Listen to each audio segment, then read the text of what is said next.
In this video, I will give you a thorough intelligence briefing on what's going on behind the scenes within the UFO disclosure process, including Washington, D.C.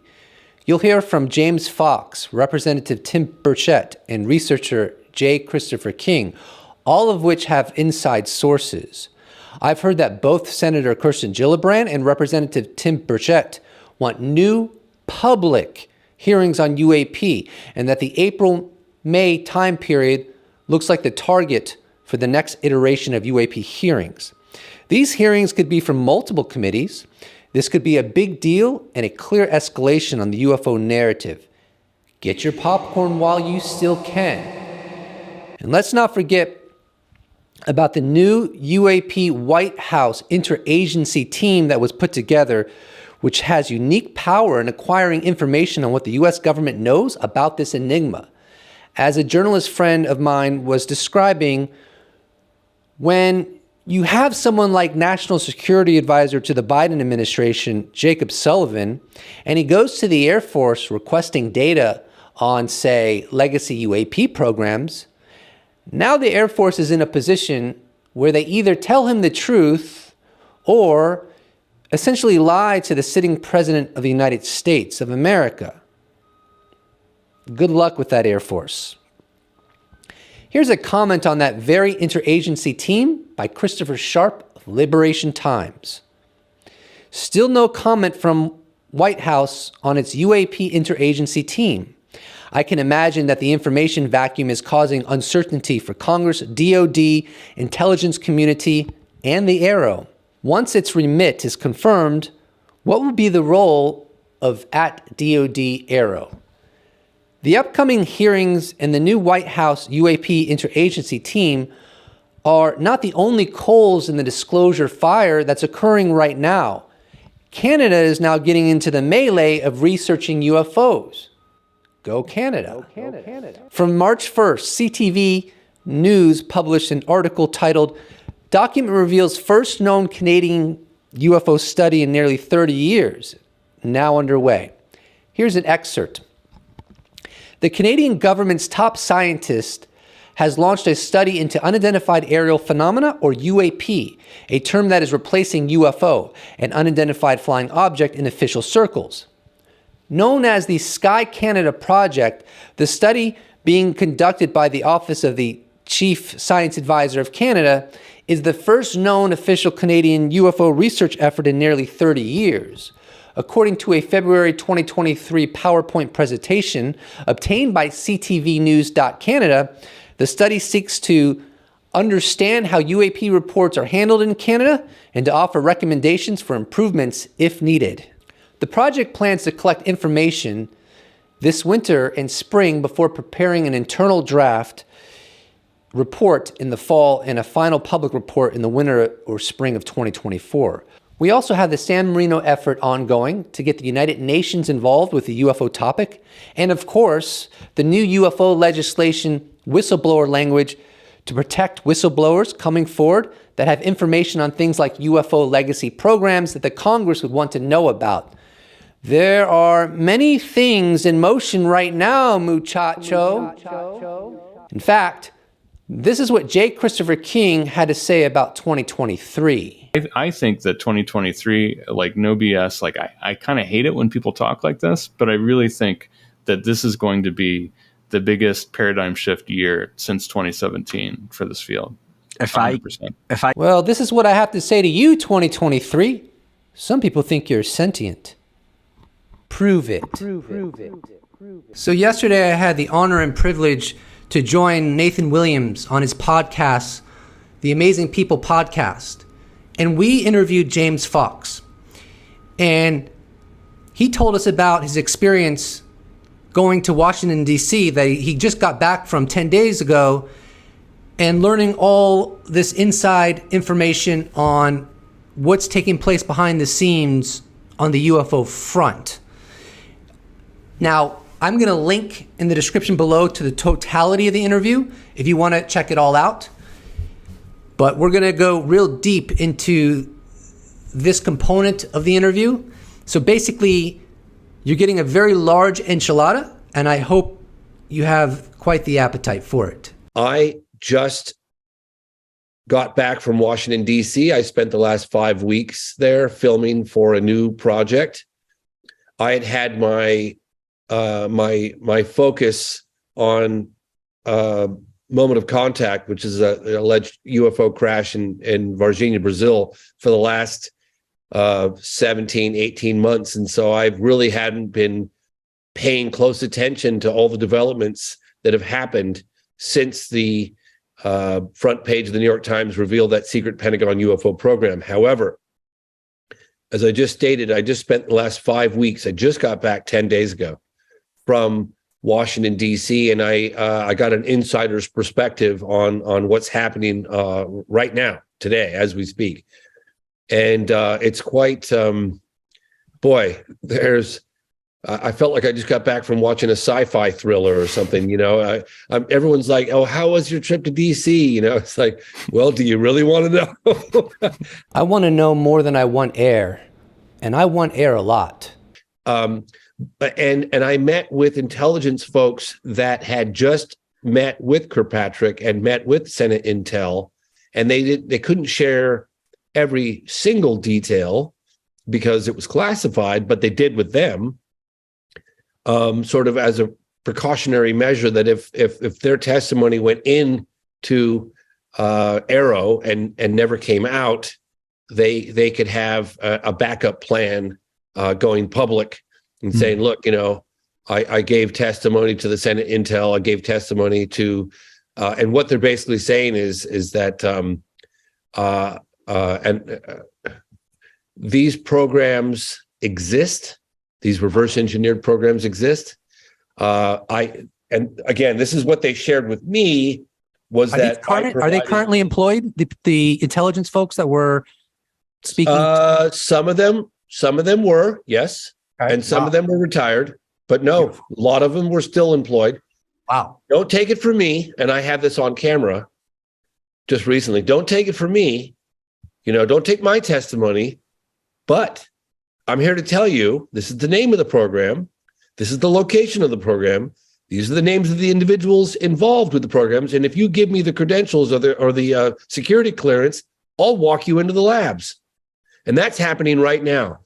In Washington, D.C. And I've seen the photographs, these guys' credentials, not one, not two, not three, but over more than three.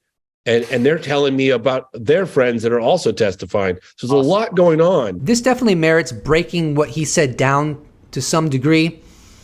What James Fox is saying is that intelligence officers from intelligence agencies were giving the head of Arrow, Sean Kirkpatrick, and the Senate Intelligence Committee testimony about programs responsible for back engineering UAP technology. James Fox said that they gave them all the details because the Senate Intel and Kirkpatrick have the requisite clearances to be able to lawfully receive those data points.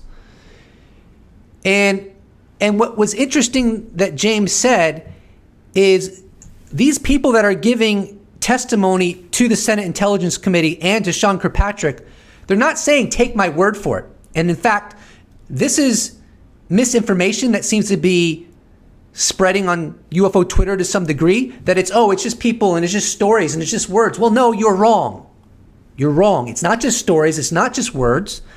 According to James Fox, and he was just in Washington, D.C., he was interviewing people that communicated with Sean Kirkpatrick, interviewing people that communicated with the Senate Intel Congressional Committee, that what these witnesses were saying to them is, we'll give you the name of the program, where it's located, the individuals involved in those programs. Oh, and by the way, if you give us the necessary security clearance, we'll walk you through the labs where these back engineering UAP programs exist.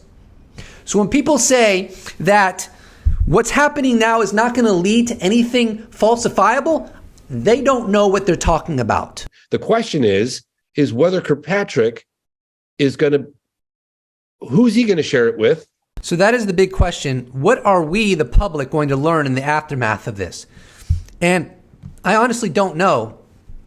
What I can say is that Chris Mellon has spoken about a specific declassification procedure that the Congress can utilize that would allow the public to have some clarity on the nature of these programs, although he said that this procedure is rarely used.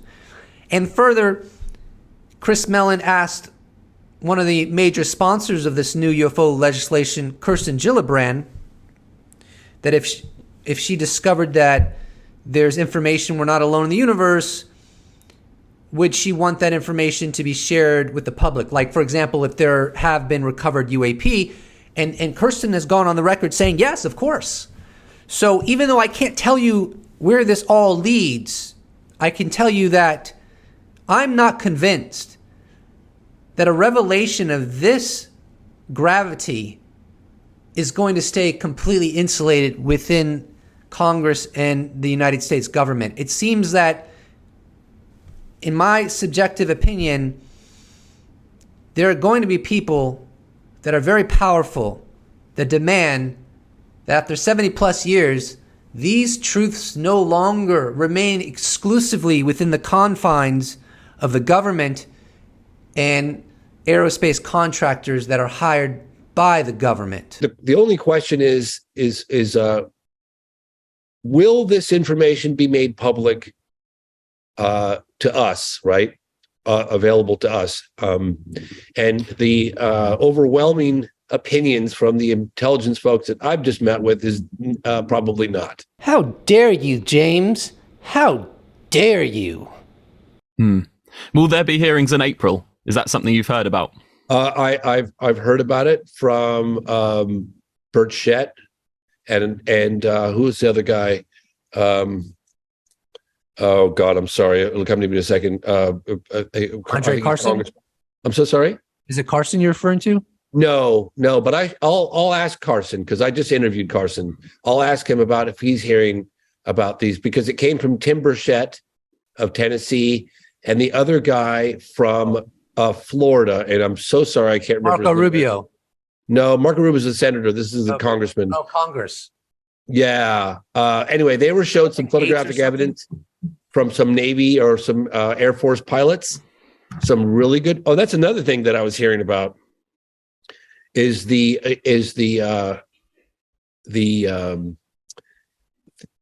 more compelling photographic evidence that has not been made public, and that most people with security clearance, members of Congress, members of the Senate, Intel, have seen. And although I haven't had vivid details of their description, they've definitely confirmed that it's extremely good, high quality. It's the stuff that everyone's talking about that's missing, the general public and the scientific community. Those pictures all exist. They're there. And their justification for not releasing it to the general public is ways and means. And that's just a cop-out, in my opinion. But so I think that James Fox, in addition to Tim Burchett, was referencing Matt Gaetz, representative of Florida, who, along with Tim Burchett, as I understand it, got a briefing in Florida where some of this evidence that James Fox was just talking about was provided. And here's a clip from Greg Kelly's show where Gaetz chimes in on the nature of the evidence that he saw at the briefing. I have seen evidence of craft that I am not familiar with any of our allies or adversaries or even our country possessing. I've seen that craft taken by air crews who have gotten quite close to it. And we've got a lot more questions about why this information isn't more broadly available to the American people. And here's Tim Burchett going into a little bit about what he experienced during that classified UFO briefing with Matt Gaetz on Project Unity's YouTube channel. And this interview took place on March 18th. And a link to it in its totality will be in the description below. I know you were recently invited to take part in a classified briefing that was out in Florida, right? Correct. Is there anything you can say about it? I know we've heard a few things about heat signatures and... Yeah, I think Matt said most of it. Matt just said that, he became aware of a craft that, at least in his mind and anybody else he's talked to, didn't exist. It did not exist. And its heat signature was on the bottom of it. It was Bell or elongated, I mean, not elongated, but a compressed saucer type situation. And it had some particular things on it that, I'm not sure. I just don't know. I don't know. We talked to the pilots, and they described what they saw. Regarding that better evidence that Representative Matt Gaetz, as well as Tim Burchett and James Fox seem to be referencing, the following clip is James talking about whether you and I, the public, will ever get to see some of this scientific evidence for this enigma. Do you think they'll eventually release some of that better evidence for the public to absorb? No, they won't. But there are people that probably will sneak it out. Okay. Yeah. That's There are wild. people that are probably sneaking. In the following clip, James Fox gets into how the zeitgeist of Congress is shifting regarding the true reality of UFOs and the fact that they really haven't been given an accurate picture by those in intelligence agencies and so forth. Congress is getting hip to what's going on. Senators are getting hip to what's going on. They're getting debriefed. They're taking these witnesses into rooms, and I know this because I met with many of the witnesses while I was in D.C., and who showed me the photographs of these rooms that they're going into and meeting with Senate intel folks. And they're, I don't know what the acronym is, but it's rooms that are basically sealed off from the outside world that you can go and just release any classified. You can talk about anything classified Skiffs. without fear of any prosecution. Sorry? Skiffs, right? Is it Skiffs. Thank you. That's exactly right. Yep. Skiffs. Yep. That's wild. The house of cards is falling, baby. I'm still cringy. A tie never takes that away. Never forget that. I got contacted by someone in mainstream, very high-level journalist, and they said, I just thought you'd like to know, this is completely off the record, and if this ever gets out, I'll never speak to you again into the details, but I thought you'd like to know that I made inquiries because the Virginia case, there's no black and white. It's either all a hoax, in which case half the town is in on it, or we have definitive proof that we're not alone in the universe, right? So based on that, this person made some inquiries into their deep Pentagon connections. And they said, I just want you to know that it's been confirmed that did actually happen. I said, yeah, well, I wouldn't have spent 12 years doing it if I didn't think that was the case. But thank you for reaching out and letting me know that. That's nice to hear that. So. Yeah. That's another level of reassurance, isn't it? So regarding the proposition of UAP crashes and the retrieval of them, including acquisition of biological creatures associated with those crashes, if those events have actually occurred, I think insulating that would be difficult, even in the best of circumstances. But in the worst of circumstances, I think the difficulty level would only rise exponentially. And right now, we are in the worst of circumstances, although from my perspective, this is the best of circumstances. And I think the U.S. Congress sees it the same way. They don't perceive that this should be classified. Classify the technological understanding of this technology, but don't classify that we've acquired alien artifacts. And so I would just say that, and I honestly, I struggle with the idea of crash retrievals, and that's beyond the scope of this video. Part of it's intellectual, part of it's spiritual. Just because I feel like it's such a terrible thing to do to cover that level of fidelity data that we're not alone up from the rest of humanity. It hurts my soul. But if you've watched the movie by James Fox called The Moment of Contact, then in some ways, I have to say, it's not that surprising if that crash actually happened and was retrieved. And this is another portion of the pile that the U.S. government has, solidifying their knowledge that we're not alone. Meanwhile, the rest of us are left in the dark.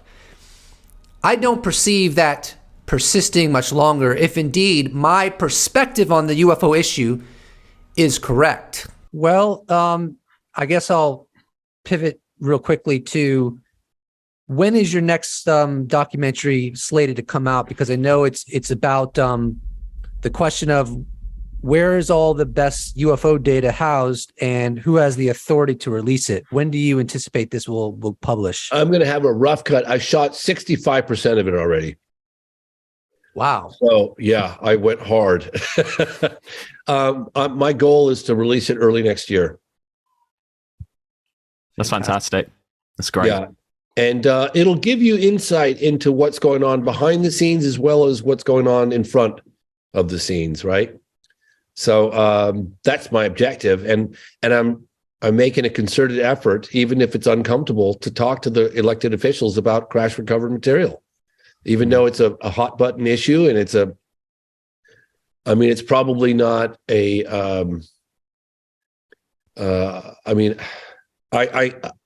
I could tell with some politicians they're concerned about their future discussing these matters, and I don't blame them, quite honestly, because it's pretty out there, but they're starting to talk about it. There's rumblings going on, and people are starting to realize that, my God, look, I've got mainstream journalists in this film that I've already interviewed that said, we believe that there are crash recovered materials. We believe that not just because of rumors, but because of contacts that we have deep inside the Pentagon that have confirmed for us. It's just a matter of getting access to, finding out where these are and all that stuff. We have so many things to look forward to. We have James Fox's upcoming documentary, which is slated to get published early 2024. We have the proposition of Luis Elizondo's book being published later this year, 2023, which I think is going to be huge. And so there are many angles converging, pressuring the United States government to be transparent with the public about UFOs. And I went over a little bit about that in the opening of this video, but I forgot to include NASA. NASA is also a piece of this disclosure pie, if you will. And here is a clip from Axios YouTube channel where the administrator of NASA, Bill Nelson, just a couple days ago, spoke about their current effort to scientifically investigate this wonderful enigma. And that effort is part of what we have to look forward to as we push forward into what I perceive will be a post-disclosure world. I said that really weird. There are phenomena out there that those Navy pilots know that they saw something. You've seen it on TV. Mm-hmm. And so what I decided was, well, we ought to look at this from a scientific point of view, not from a military point of view. And that's what we've convened, is this panel of about a dozen and a half really credentialed scientists to look at it. Maybe to look at some of our sensors. What have our sensors that are Earth observing with regard to climate? And by the way, we are a climate agency. Most people don't realize NASA is a climate agency. To see if some of our sensors might have picked up information that would give us, and that panel is going to report this summer. Among NASA, as well as Galileo Project and other efforts, this is only the beginning, in my opinion, of credentialed scientists pursuing this extraordinary enigma. As this enigma's reality becomes more established within the mainstream and disclosure continues to escalate, the inevitable outcome of that is the species, all 8 billion of us, will start to become extraordinarily curious about where UAP originate and who's behind the wheel. And scientific efforts will spring up all across the lands. if I'm right about UFOs, but we'll see. Everything's in motion, and the narrative is on the line. And the new legislation is going to be that ultimate test of various people's hypotheses. Please do not forget to subscribe. I'm really pleased with this video. I feel like that interview that I did with Nathan Williams on his YouTube channel, the Amazing People podcast, was potentially historical. But then again, maybe that's a bit much. If you'd like to support this channel, you can check out my merch shop where I sell t-shirts. You can become a patron. You can become a YouTube member. You can even give me a one-time donation. All of those possibilities can be harnessed in the description below. Or you can just slap a like on this bad boy and I will appreciate it so much. Thank you so much for watching. And I know you want the disclosure flute so badly. Not this time. Not this time. I'll see you in the next episode. Special thanks to all patrons, YouTube members, those that have bought merch, those that have given me a one-time donation. I couldn't do without you. Thank you so much. See you in the next episode.